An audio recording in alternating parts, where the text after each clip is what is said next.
Just doing a little cleanup of the Charles River, because that's what we do at CRWA all year long. When we think back on 2020, I know we actually don't want to think back on 2020, but when it comes to our work, cleaning up the Charles, we actually have some really good news to share. So with that, we will kick off our good news broadcast, starting with our General Counsel and Policy Director, Heather Miller. Heather, take it away. Thanks, Emily. Heather Miller here, covering good news around the I-90 project, which, thanks to the tireless work of our members and supporters, is in no short supply. As you might know, in 2019, the state released a plan to build a temporary road in the Charles River during construction of the project for 10 years. 10 years, of course, being famously synonymous with the concept of temporary. You know, like how the words decade and temporary are often interchangeable, or how the 10 Years' War is also known as the Temporary War. Wait, I'm getting something. Yes, well actually it seems that 10 years is anything but temporary, and building a road in the Charles for that length of time presents both countless avenues for damage to the ecosystem and a chance that it could end up being permanent. In response to this proposal, CRWA led an advocacy effort that inspired more than 400 of our members to write "No Road in the River" letters to MassDOT. They also attended MassDOT board meetings and held signs saying "No Road in the River." Thanks in large part to this work of CRWA and its members, in June 2020, Energy and Environmental Affairs Secretary Katie Theoharides detailed in a letter to MassDOT that, quote, "Any alternative that contains impacts on the Charles River, even temporary, is not only difficult to permit, but should be discounted in favor of alternatives with no temporary or permanent impact. My agencies would consider any intrusion into the river excessive, especially if there are alternatives without any intrusion." Furthermore, this past October, MassDOT Secretary Stephanie Pollack announced that the state would wait to decide on the preferred design for the I-90 project until after the next round of environmental review takes place, meaning that before moving forward with critical project decisions, MassDOT and the public will have a better understanding of each design's impacts on the Charles River, including whether certain approaches could be approved under state and federal environmental laws. We also expect to learn more about the project's vulnerability to climate change impacts like heavier rain and sea level rise. And we'll keep you updated on the environmental review process this spring and summer. To be sure, it hasn't been all sunshine and roses, and there's still a lot of hard work ahead to ensure that positive outcomes that we and all of our members and partners can be happy with. But if 2020 has taught us anything, it's the need to take a moment every now and then to appreciate the bright spots in an otherwise challenging time. It's also taught us that baking your own sourdough is highly overrated, but that's a different matter for a different podcast. Not so long ago, early Massachusetts settlers would gather along a charming tributary of the Charles in Newton for a relaxing Sunday picnic. These picnics often featured cheese and cake, leading folks to lovingly name this body of water Cheese and Cake Brook. Over time, it was shortened to simply Cheesecake Brook. These days, you won't find any cheeses or cakes out here, but you will find plenty of algae, phosphorus, and bacteria from decades of pollution and neglect. That's one picnic that we at CRWA have no interest in continuing.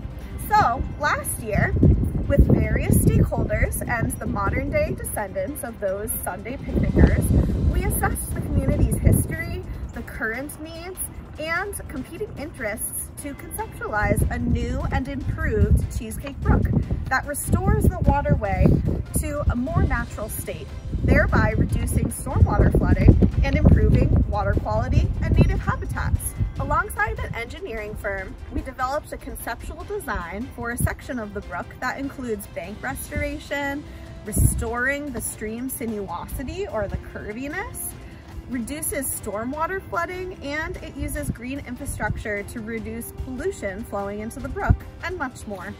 The community was supportive and informative, allowing us to learn more about vital community interests in this area, like schools, fields, and bike trails that need to be in the area that can be folded into these forthcoming designs.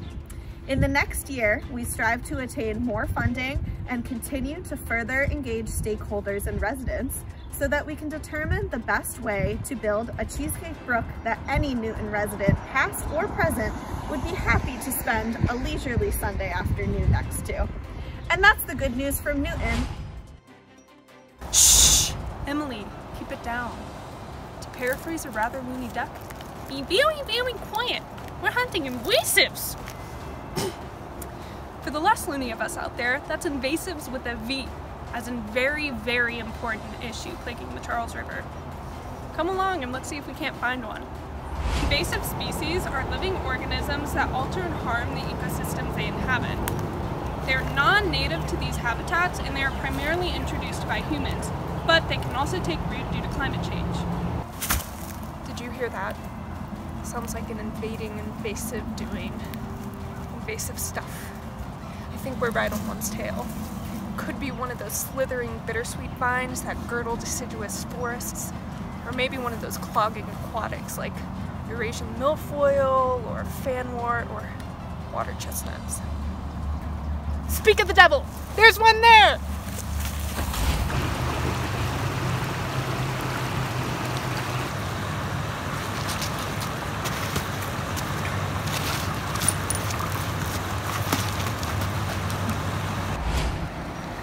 Sorry to any children who had to see that, but this is just one example of the many things Charles River Watershed Association is doing to address invasive species in the watershed. When we're not wrestling these buggers to the ground, we're addressing stormwater pollution, manually removing plants, and advocating for community and state level changes. We also partnered with DCR this past year to push forward the important work in the lower basin. Anyway, I'm off to the taxidermist.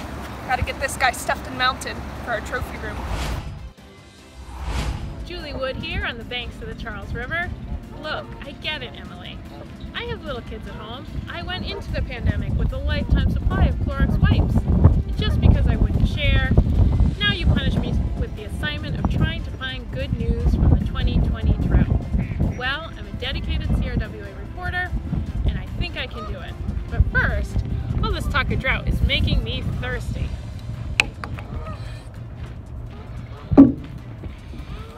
So, here's the good news. Massachusetts, on average, receives over 40 inches of rain every year.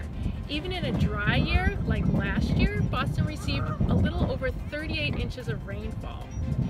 If we're wise about how we manage this, it should be enough water to last through the year. Unfortunately, due to past land use and development practices, even short-term dry periods can result in shocking sights like dry riverbeds or unending toxic algae blooms. We're not California with their sunny skies and sunny dispositions, and we're not Arizona with their desert heat and rocky landscapes. We're Massachusetts, and we love our dirty water, but we also love clean and flowing rivers. Even short-term droughts can have very long-term consequences, from drying out stream beds to causing damage from forest fires. Some good news is that local policymakers are beginning to be more proactive in addressing drought, and it's CRWA's job to push them in holistically thinking about the way we manage water. Droughts like this show us that climate change is happening now. The science says that climate change will bring the Northeast wetter winters and springs, but hotter and drier summers.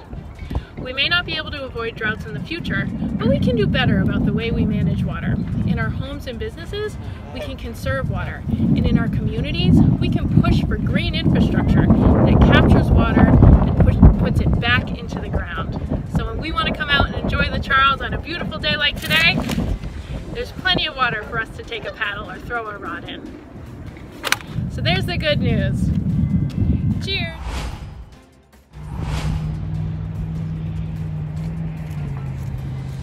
Hi, reporting from you live on top of the Boylston Street Bridge in the Emerald Necklace above the Muddy River.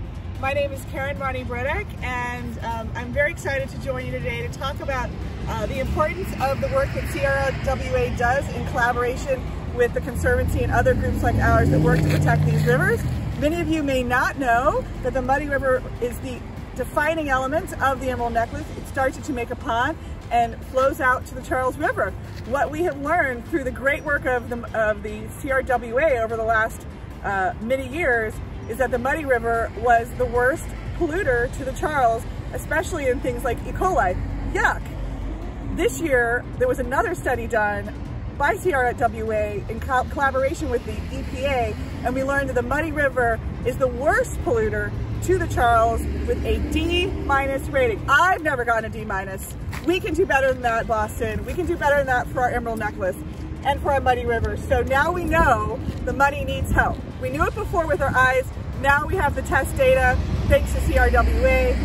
We're looking forward to continue our collaboration and all the work that we do here. There are projects we're actively working on to improve the water quality of the muddy, including shoreline restoration, the Army Corps of Engineers project you might even be able to see in the background. Additionally, there are ways that we can improve the overall quality of the muddy through opportunities of daylighting that we're exploring at Charles Gate, and just generally improving the shoreline habitat. It's important we do this work because we not only improve the environment for habitat, for plants and animals that surround the necklace and depend on the water, but it's also for us. So I really appreciate everybody here thinking about the river, supporting the Muddy River, the Emerald Necklace, and the Charles River. Thank you all for everything that you do. I'm Aaron Dale, Program Coordinator at the Excel Conservation Corps. We're here at the Ellis Elementary School. And Excel and Charles River Watershed Association has been partnering together for the last 2 years to train our youth in green ambassadorship, green infrastructure, to make them green ambassadors in the future to their social circles. And so that's why we're here today. I want to show you some of the green infrastructure that we have on the grounds at the Ellis Elementary School. Directly behind me is what we call a bioretention cell. The purpose of the bioretention cell is to imitate or mimic a New England forest with typical wet conditions, right? And so on a rainy day, not like today, the water would come down and would flow into this bioretention cell, right? There would be all types of green grass and trees planted here that would then treat the water, feed from the water, grow from the water, and treat it before it's discharged out into our sewers. And that's the storm water runoff that will come and flow through this pavement and into this bioretention cell. So now we've moved on to the squeak gum tree. This is an enhanced biofiltration system. What it does is it captures the stormwater runoff that comes from this playground, the parking lot, and this little ramp right here. And this right here is called permeable pavement. What it allows the water to do is infiltrate into the ground where they have engineered sand and soil that will treat and remove some of the pollution from the water before it's allowed to infiltrate or go into our sewers. If you see over here, there's a grate right here, a sewer, where there's a pipe under this tree and under this permeable pavement that catches any overflow that allows the discharge into the sewer, so this stuff doesn't get caught in this area. And that's what the green infrastructure is meant to do and is doing here at the Ellis Elementary School. Now back to you, Emily. Thank you.